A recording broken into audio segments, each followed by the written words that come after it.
Je me suis réveillée et je n'ai pas reconnu l'endroit où j'étais. J'étais dans une rue et les passants me fixaient surpris. Juste après, j'ai compris que j'étais allongée dans le lit. Et que des gens que je ne connaissais pas me portaient quelque part, comme dans ce même-là. Je me disais que j'étais coincée dans un cauchemar. Et c'est là que j'ai entendu mes parents crier derrière nous. Je me suis retournée et je les ai vus se faire virer de chez nous. Qu'est-ce qui se passe? Là, j'ai eu très peur. J'ai paniqué et je me suis évanouie. Hello, je m'appelle Chloé et je viens d'une famille très riche. Papa gérait une grande entreprise. Un jour, j'étais assise dans un café de la fac avec mes potes. On choisissait ce qu'on voulait manger quand Claire est venue vers nous. Tout le monde se moquait d'elle parce qu'elle travaillait à temps partiel comme serveuse dans un restaurant pas cher. Hé Claire, prends notre commande, je te donnerai un bon pourboire. N'importe qui d'autre aurait refusé à sa place. Mais Claire avait vraiment besoin d'argent. Elle est venue, elle a écouté ce qu'on voulait prendre et elle est revenue avec un plateau de nourriture. Voilà, tu l'as bien mérité. Tout le monde a rigolé. Claire s'est retournée et s'est enfuie quelque part. Dans la soirée, on est allé à un dîner de gala avec mes parents. C'était un dîner en l'honneur de l'anniversaire de l'entreprise de papa. À l'entrée du restaurant, j'ai vu un sans-abri. Il avait une barbe énorme et il portait des chiffons. Oh, il sentait tellement mauvais. Oh, j'ai dû me pincer le nez pour pas vomir. Auriez-vous une petite pièce, s'il vous plaît? Juste de quoi acheter du pain. Mes parents ont grimacé. Vous devriez trouver un emploi et arrêter de demander de l'argent à des gens décents. Si vous venez encore nous voir, nous appellerons la police. Une fois le SDF parti de notre chemin, on est entré dans le restaurant. Peu de temps après, tout le monde était là et mon grand-père, Monsieur Ranger, a pris la parole. Il avait fondé l'entreprise avant de la remettre à mon père. Pour être honnête, il n'est pas resté bien longtemps. On le tolérait que parce qu'il nous donnait de l'argent. La partie officielle était, comme toujours, chiante. J'avais rien d'intéressant à faire, donc je me promenais parmi les invités. Puis, une conversation a attiré mon attention. Les employés de l'entreprise discutaient de mon père. C'est un boss horrible, un vrai tyran. Sans Monsieur Ranger, il n'aurait jamais su gérer l'entreprise. Puis t'as vu sa femme et sa fille? Arrogantes et pourri gâtées, elles n'ont rien compris de leur vie. Comment est-ce qu'ils osent parler de ma famille comme ça? Je me suis approchée et ils ont eu peur. Alors on ne s'attendait pas à ce que je sois là, hein? Comment osez-vous dire ça de ma famille? Papa, t'as entendu ça? Papa était furieux et les a virés tous les deux. Hop là, ça dégage. Le lendemain matin a commencé par de mauvaises nouvelles. Quand je suis arrivée pour déjeuner, mes parents se disputaient pour quelque chose. Ils avaient l'air contrariés et même effrayés. Qu'est-ce qui ne va pas? De petits problèmes à l'entreprise. Je les regardais d'un air incrédule. Ils n'auraient pas été aussi stressés si c'était pas sérieux. Mes parents m'ont stressée, mais je me suis calmée assez vite. Ce jour-là, j'ai décidé de sécher les cours. Et je n'ai jamais pris la peine de réviser ou quoi. Pourquoi faire ça alors que j'avais déjà tout? Au lieu d'écouter des cours trop chiants, je suis partie faire du shopping. J'ai pris plein de vêtements et j'étais sur le point de payer, quand j'ai remarqué que toutes mes cartes étaient bloquées. Non mais comment ça? J'ai tout de suite appelé papa. Apparemment, les problèmes à l'entreprise sont plus graves qu'on pensait. Tous nos comptes sont gelés. On est allé voir mon grand-père avec mes parents. Il vivait dans une maison modeste, alors qu'il était très riche. Papa lui a demandé conseil. Grand-père a souri, distrait. Il n'y a rien à faire. Maman a perdu son sang-froid. Nous sommes sur le point de perdre toute notre fortune. Et tu t'en fous? Mon grand-père avait l'air de s'en ficher royalement. Il a continué à sourire et n'avait même pas l'air touché quand maman l'a insulté. L'atmosphère à la maison était tendue toute la soirée. On n'a même pas mangé et on est parti se coucher plus tôt. J'ai passé la moitié de la nuit sur les réseaux sociaux pour me changer les idées. Donc je n'ai pas assez dormi à cause de ça. Le matin, je me suis réveillée et je n'ai pas reconnu l'endroit où j'étais. J'étais dehors et mes parents me fixaient surpris. Juste après, j'ai compris que je m'étais allongée dans mon lit et que des gens que je ne connaissais pas me portaient quelque part. Comme dans ce même-là. J'étais coincée dans un cauchemar. C'est là que j'ai entendu mes parents crier derrière nous. Je me suis retournée et je les ai vus se faire virer de chez nous. Qu'est-ce qui se passe? J'ai eu très peur et j'ai paniqué. Je me suis évanouie. Je me suis réveillée dans une minuscule pièce minable. Il n'y avait qu'un lit en fer et une garde-robe affaissée dans la pièce. De l'eau coulait du plafond. Non mais je suis où là? Je suis sortie dans un couloir étroit. Mes parents étaient assis dans la pièce à côté. Il s'est passé quoi? Pourquoi on est là? On est fauchés. Un gros contrat complètement raté. On n'a même plus de maison. Les huissiers sont venus et l'ont pris. On a résisté mais ils nous ont jetés dehors. Ils t'ont carrément sorti du lit. C'est des criminels! Je n'ai même pas su quoi dire. Tout ce qu'il nous restait, c'était cet endroit où maman avait vécu avec ses parents. On était vraiment pauvres. On est retournés tous les trois à la maison de mon grand-père, mais personne n'a ouvert la porte. C'est là qu'un chauve avec une moustache buissonnante est sorti de la maison voisine. Monsieur Ranger est parti. Il savait que vous viendrez. Et il m'a demandé de vous remettre cette lettre. Quand on l'a lu, on était stupéfaits. Mon grand-père a dit que l'entreprise avait fait faillite et que ses comptes avaient été gelés aussi. Il a décidé d'utiliser l'argent qui lui restait pour déménager dans une maison au bord de l'océan et de se détendre. Mes parents étaient furieux. Il est devenu fou avec l'âge. Il aurait dû nous donner l'argent, vu qu'on n'a rien. Après ça, on a essayé de trouver comment manger. C'est là que j'ai une idée.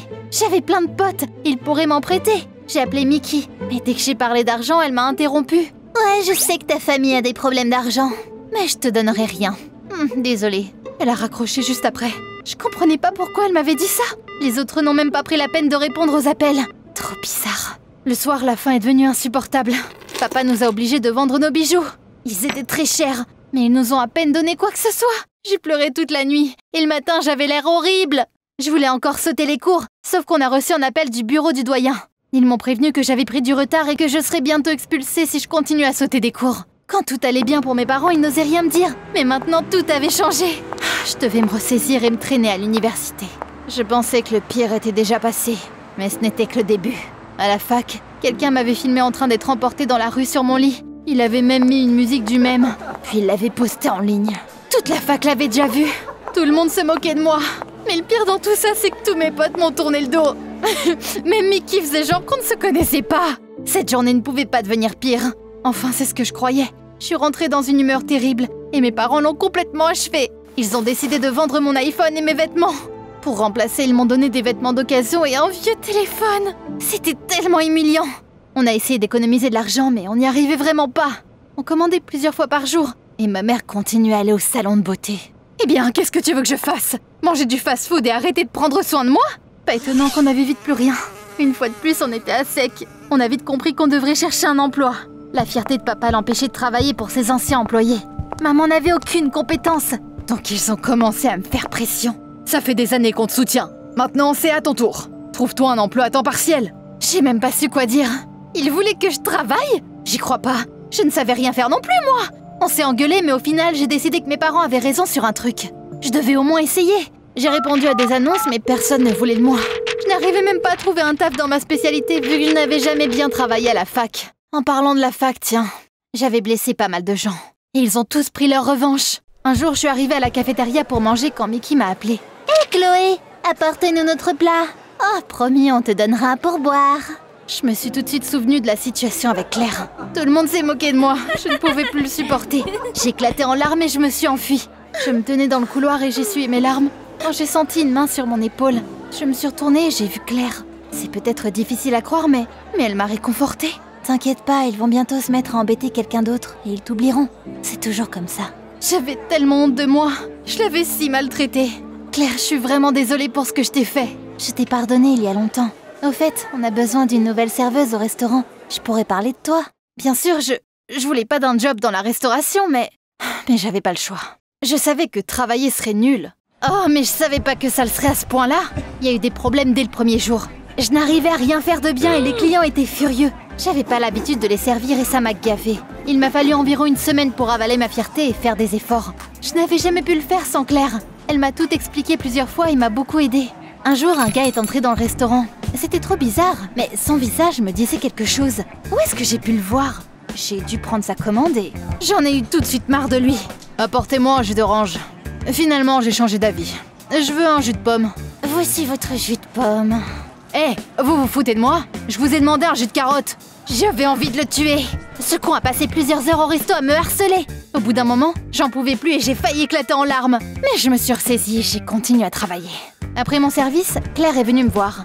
Waouh, il est grave beau mais tellement con. Ouais, ça c'est sûr. Le cauchemar ne s'est pas arrêté là. Il a commencé à venir au café tous les jours. Je vais être servie par la fille là-bas. J'en avais trop marre de lui. À la fin, j'ai complètement vrillé. J'en ai marre de toi. Tu me veux quoi?